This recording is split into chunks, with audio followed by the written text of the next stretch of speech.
औज़ुबिल्लाहि बिस्मिल्लाहिर्रहमानिर्रहीम इक़रा बिस्मि रब्बिकल्लज़ी खलक़ व रब्बि ज़िदनी इल्मा। तमाम स्टूडेंट्स अस्सलाम वालेकुम व रहमतुल्लाहि व बरकातहू। लेक्चर नंबर 7 जहीं पे छोड़ा था, लेक्चर नंबर 8 वहीं से स्टार्ट कर रहे हूँ। तो स्टूडेंट्स, हमने लेक्चर नंबर 7 में पढ़ रहे थे कि जो लास्ट पे हम पढ़ रहे थे वो ये था कि 1 एम्पेयर कितनी वैल्यू होती है, कितनी क्वांटिटी होती है, 1 वोल्ट कितनी वैल्यू होती है और 1 ओहम रेजिस्टेंस की कितनी वैल्यू होती है। हमने उनका जो जो जो यूनिट है उसकी क्वांटिटी को तय करना है।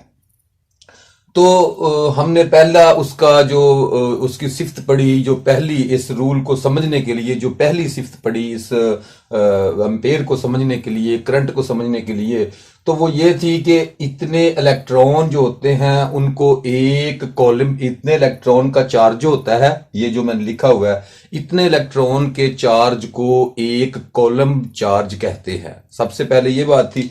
और एक कॉलम चार्ज जो होता है वो किसी सर्किट, किसी रेजिस्टेंस, किसी वायर या कहीं से भी गुजर रहा हो और उसके गुजरने की शरह 1 सेकंड में 1 कॉलम इलेक्ट्रॉन गुजरने की शरह को हम 1 एम्पेयर करंट का नाम देते हैं। ये जो कॉलम होता है ना स्टूडेंट्स, याद रखें कि चार्ज जो होता है ना, जैसे मैं दूसरे पढ़ा रहा था आपको कि सवाल क्या होता है और जवाब क्या होता है, किस चीज को पढ़ने का क्या यूनिट है। तो ये जो इलेक्ट्रॉन का चार्ज होता है ना, चार्ज को हम क्यू से जाहिर करते हैं। अगर हमें सवाल करना पड़े कि कितना चार्ज है तो हम पूछेंगे कितना चार्ज, वो से क्यू से जाहिर किया जाएगा। क्यू को जो निशान होता है ना वो कॉलम का निशान नहीं होता, ये याद रखें। क्यू चार्ज के लिए इस्तेमाल किया जाता है, चार्ज को समझने के इसमें कितना चार्ज है। चार्ज का एक लफ्ज जो रखा था, उसके लिए जो सिंबल रखा गया है वो क्यू है। और माजरत के साथ पिछले सारे लेक्चर में मुझे याद आया, मैंने लेक्चर जब देखा तो मैं वो अपनी जो पुरानी जो मेरी आदत है वो मैं सवालिया निशान को इंग्लिश वाले स्टाइल में डालता हूं। तो यहां समझ ले कुछ उर्दू और अंग्रेजी मिलके बन रहे हैं, तो अब सवालिया निशान मैं ऐसे इस्तेमाल करूंगा। एक दोस्त ने बताया कि इसे उल्टा भी लिख सकते हैं, शायद मुझे नहीं पता था। अच्छा जी, तो इसको सवालिया निशान में हमने कभी पूछना हो कि कितना चार्ज है, तो हम सवाल में क्यू लिखेंगे। चार्ज की जो होती है मतलब कि जिसे मैंने आपको बताया उसका जो सिंबल होता है वो क्यू होता है, और इसका आंसर जो जवाब होगा वो हम सी में लिखेंगे, मतलब 3 कॉलम या 4 कॉलम या 5, जो भी वैल्यू होगी। कॉलम का जो यूनिट है, जो ये जो चार्ज का यूनिट है ये कॉलम है। और एक कॉलम सादा सा, ये सबसे सादा समझ लें कि एक ऐसी चीज है जिसको समझना आसान है। इसकी जो है ना समझ लें तफसील वो सबसे आसान है कि एक कॉलम चार्ज इतने इलेक्ट्रॉन को कहा जाता है। इतने इलेक्ट्रॉन के चार्ज को जमा कर लें, एक डब्बे में डाल लें, एक पोटली में डाल लें, एक ढेरी लगा लें, तो कहेंगे ये एक कॉलम चार्ज पड़े हुए हैं। ठीक है। तो अब हमने दूसरी चीज पढ़ी एम्पेयर के बारे में कि एक कॉलम चार्ज, क्या सिफ्त पढ़ी हमने, एक कॉलम चार्ज अगर 1 सेकंड में किसी जगह से गुजर रहा हो, उसकी शरह क्या हो कि हर सेकंड में 1 कॉलम चार्ज गुजर रहा हो, तो हम कहेंगे कि यहां से 1 एम्पेयर करंट गुजर रहा है। नंबर 1 सिफ्त क्या हो गई एम्पेयर को समझने के लिए, जब किसी सर्किट में से एक कॉलम चार्ज पर सेकंड की शरह से गुजर रहा हो, तो हम उसे 1 एम्पेयर कहते हैं। मिसाल नंबर ये है 1। ठीक हो गया। इसके बाद इसकी दूसरी तारीफ, इसको अगर कभी आपको कोई मीटर ना मिले या कोई चीज ना मिले तो आपके जहन में होना चाहिए कि 1 एम्पेयर कितना होता है। सबसे पहले आपके जहन में ये सबसे अच्छी तारीफ है, ये आपके जहन में होनी चाहिए। दूसरी इससे आसान तारीफ है, वो तारीफ क्या है, वो प्रैक्टिकल में आ जाती है। प्रैक्टिकल करते हुए, केमिस्ट्री में प्रैक्टिकल करते हुए वो सामने तारीफ आई और उसको भी लिख लिया गया, इसलिए ताकि बंदे को समझने में आसानी रहे, आसानी के साथ वो उसे किसी दूसरे बंदे को बता सके कि 1 एम्पेयर करंट कितनी करंट को कहा जाता है।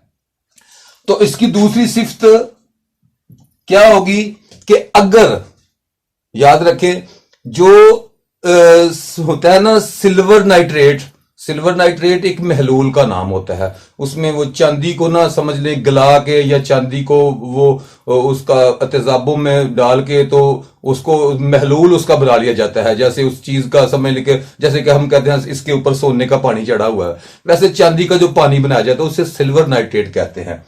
नंबर 2, सिल्वर नाइट्रेट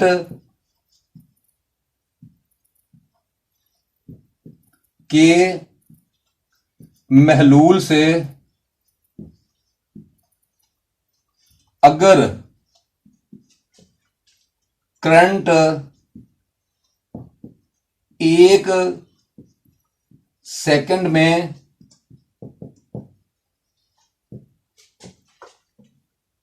इशारिया 0.001118 ग्राम, यहां जी लिखा जाएगा छोटा जी, ग्राम, 0.0011 ग्राम सिल्वर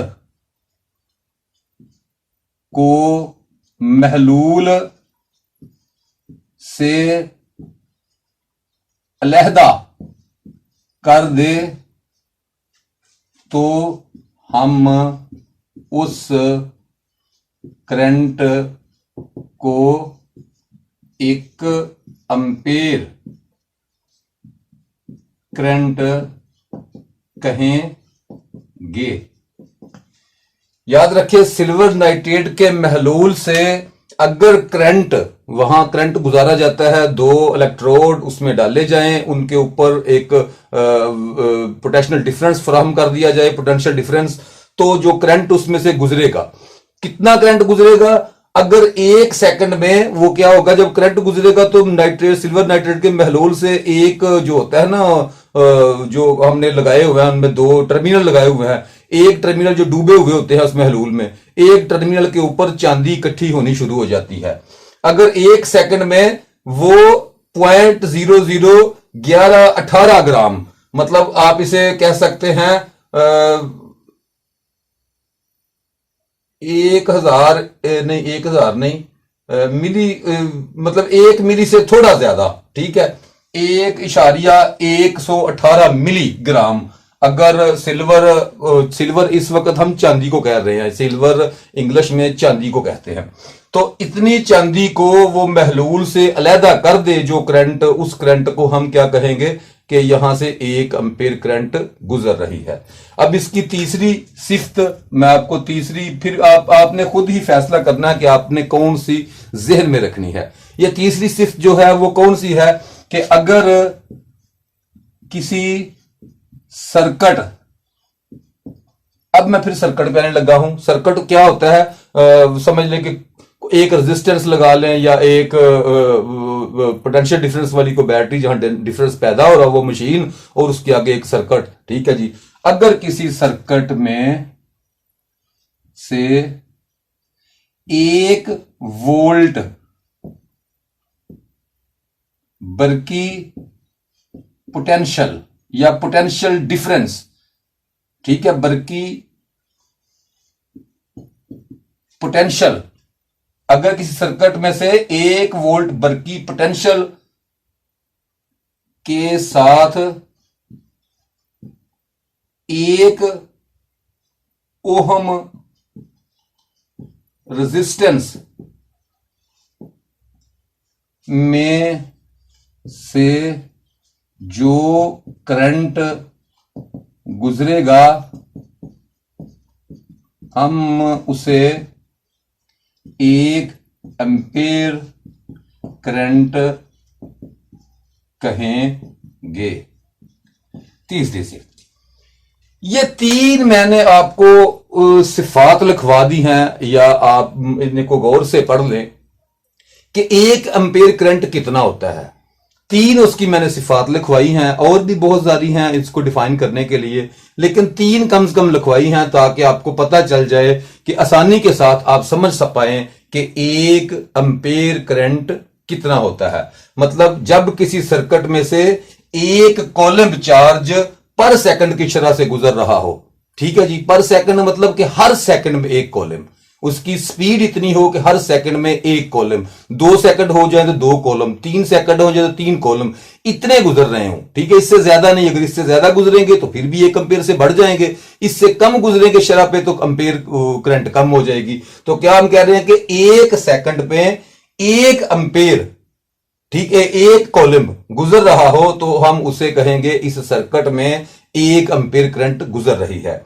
सिल्वर नाइट्रेट के महलोल से अगर करंट 1 सेकंड में 0.001118 ग्राम सिल्वर को महलूल से अलहदा कर दे तो हम इस करंट को 1 एम्पीयर करंट कहेंगे।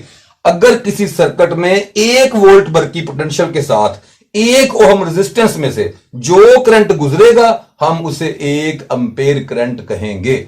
ये 3 चीजें एम्पीयर के लिए आपने याद कर लेनी है। एम्पीयर का टॉपिक खत्म हुआ, करंट का टॉपिक खत्म हुआ। अब भी आपको अगर एम्पीयर या करंट की समझ ना लगे तो आप कमेंट्स करके पूछ सकते हैं।